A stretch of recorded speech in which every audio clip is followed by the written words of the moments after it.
master class. This class is going to be a little bit different in terms of the setup. We're going to do four sets of 40 seconds per exercise, staying on that exercise for the 4 consecutive sets and before moving on to your next exercise. Rather than 12 exercises in a typical throwdown, this one is going to have 10 in pairs of 2. So you're going to start with 2 glute focus exercises, then move to 2 ab focus exercises, 2 glute, 2 ab, and then finish with 1 of each. That's there just to add a little bit more tension to the movement, right? So we're going to do 2 glutes to really burn out those glutes and then get a little bit of recovery on that muscle group while we do ab focus for 2 sets, just to add a little bit of tension and then recovery to each of those muscle groups, abs and glutes, and a little bit more focus into one specific exercise for 4 sets instead of 3. So I hope you enjoy it. Let us know. And then the same thing is the last video we posted and every other video. If you don't have a piece of equipment that's being used in this workout, if you need a modification for something, please just put it in the comments, and either Carrie or I will respond immediately when we see it, or as soon as possible. Both of us have notifications coming up on the comments. So please feel free to do that so you get your best workout possible.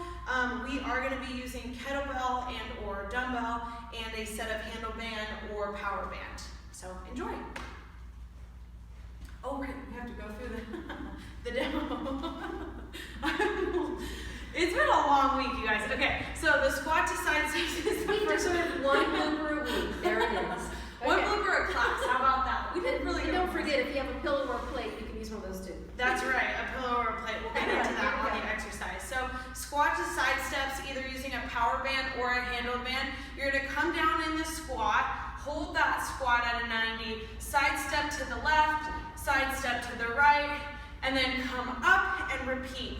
Make sure that when you do those side steps, you're really staying down as much as you can in that 90 position with the handle or the grip held at your shoulder distance to add tension throughout the entire movement.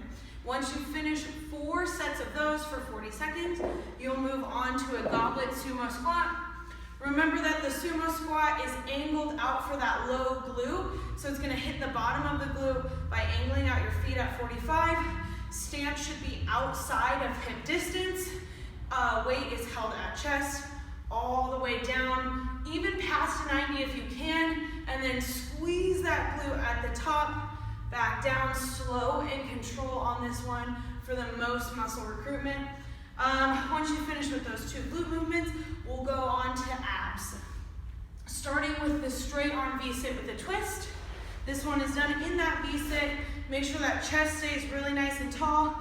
If you begin to burn out, you can drop your heels to the floor, but it'd be great if everybody could just try and start with heels lifted off the floor. If you have a pillow from home, just like a couch pillow, that's what I would recommend using. If you have like a 2.5 or 5 pound plate, that works as well, but lightweight is all you need for this one. Lean slightly back, engage those low abs, and you're gonna straight arm twist, back and forth, right to left, right to left. Make sure that that weight or pillow stays up at shoulder distance, chest stays tall, and low core is engaged the entire time. Once you're done with 4 sets of those, we're gonna go opposite arm to leg reach in low plank. You can do it in high plank too, but I think it just puts more tension on the wrist than necessary. So opposite arm to leg reach. Try to count for 5, 4, 3, 2, and then switch. 5, 4, 3, 2, and then switch back and forth. Really count out those Mississippis. It's not about moving quickly. The slower and more controlled you go, the more your abs have to engage in the movement.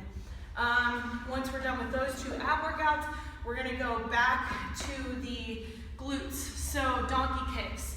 Using a handle band or a power band, you're gonna wrap it around your foot, staying on one side for the first 2 rounds. Remember, these are sets of 4 consecutive. So if you start on your right, keep it on your right, and then move for the last 2 sets to the left side just to add even more tension to the movement. You're gonna make sure that that band is held tightly at the top and bottom, so there should never be a slack band.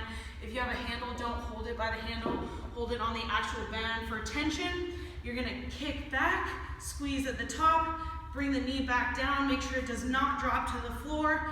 Again, keeping the tension for the whole 45 or 40 seconds on that movement. After 2, switch to the other side. And then you'll do a walking lunge. Either with weight held at chest, if you have 2 lighter weights that you'd like to use, you can hold them at your sides. Let me show that while you're... Yeah, you can hold them at your sides. If you want to hold them at your shoulders, just make sure that you're not leaning forward as you're lunging. I always prefer to keep it at my sides with 2 smaller weights. So all you're going to do is find any kind of space. I'm going to go off screen here. And then just walk all the way through. Anywhere you can go, start to take a tour of your house, whatever you need to do. Just walking lunges the whole time, slow and control. Then you're going to move on back to abs with star crunches. For this one, you guys, just to keep that tension because there's no weight in the movement, make sure you're staying to one side for the entire round, and then for the first 2, you stick to the same exact side. So if I start on my left foot, coming from my left foot, right hand, I'm gonna tap up at the top, and I'm gonna stay on that side the entire 40 seconds, and then the next whole 40 seconds too, and then I'm gonna switch to my opposite side. So really gonna start to feel the burn, and it adds a little bit more tension than going back and forth from right to left. Once you're done with that, you're gonna grab that pillow or that light plate or dumbbell, coming up into a crunch position, arms straight up towards the ceiling, and you're gonna give me scissor kicks. Make sure there's flexion in the feet the whole time, so you don't wanna point your toes. You actually wanna engage the low core a bit more by flexing your heels and pointing your toes back towards you.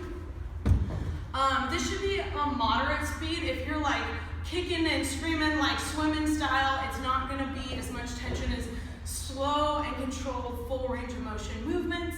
Of course, don't drop your legs the whole time if you can help it. And then we'll move on to our last set of 2 exercises, which will be 1 of each, glute and ab. Starting with the glute, the 2 jump lunges to squat. Hopefully you should be real burned out on weighted movements from your glutes. And so this should burn even though it's just body weight. You're gonna do a jump lunge on each side, come to a squat. Jump lunge on each side, come to a squat. Trying to really lift your body off the floor as high as you can go, driving off those heels and jumping up towards the ceiling. Once you're done with that, we'll do our last ab movement of the day, which is a plank up to knee drive. When you do these knee drives, they shouldn't look like mountain climbers. They should be like strikes, like knee strikes in kickboxing. You really want to drive that knee into chest and then slow and control back out to start, and then drive the opposite knee into chest. Starting in a high plank position, move down 1 elbow at a time without swinging your hips. This is super important for a plank up and down. Your feet can be a little bit wider, but try not to wobble your hips back and forth. Core stability, come back up to high plank, and then knee strike, and then back down into that plank up and down. Knee strike, slow and control on all of those core movements. Okay, enjoy. Let us know if you need any